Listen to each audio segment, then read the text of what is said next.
On est les deux DJ officiels du Festival de Cannes et on est ravis d'être sur On Time. Donc là, on regarde ce fameux trombinoscope qu'on reçoit tous les matins pour voir qui va monter justement les marches. Et en plus, on doit préparer des clins d'œil pour créer une ambiance cohérente en fonction des personnalités qui montent les marches. Ce soir, il y a du coup Pierre Richard qui va monter les marches, monument du cinéma français. Donc le Grand Blond, ça peut être pas mal. Les Canois.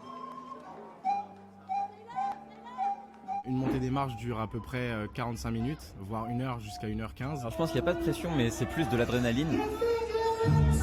On reçoit les morceaux assez tard, la plupart du temps quelques heures avant seulement les montées des marches. C'est comment en général, vous êtes d'accord? Vous avez un peu des débats tous les deux? Oh, la plupart du temps on est non, quand même on est assez d'accord. Ouais. Un vrai duo. Un vrai duo, un tandem. Bah, le petit kiff, c'était effectivement le Denzel Washington. C'était pour moi incroyable, déjà parce que c'est un acteur que j'adore depuis tant d'années. C'est qu'on a donc du coup fait les recherches nécessaires pour qu'on puisse savoir quel est son titre préféré. On s'est rendu compte que c'était Andrea Bocelli. Pour moi, le moment inoubliable de ce festival de Cannes 2025, ça restera le moment où on a accompagné la descente des marches de Rihanna. C'était en surprise en plus, c'est ça qui est fou.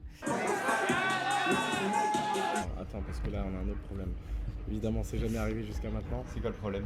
Et il faut faire une demande d'autorisation pour récupérer le son. Bon, je rappelle Cindy du coup. Là au moins c'est en conditions réelles. Une chose énorme, d'autant plus que quand j'étais petit, je voyais à la télé justement toutes ces montées des marches et aujourd'hui on en est là. Donc pour nous, ouais, c'est un véritable honneur, quoi. Merci On Time et à très bientôt.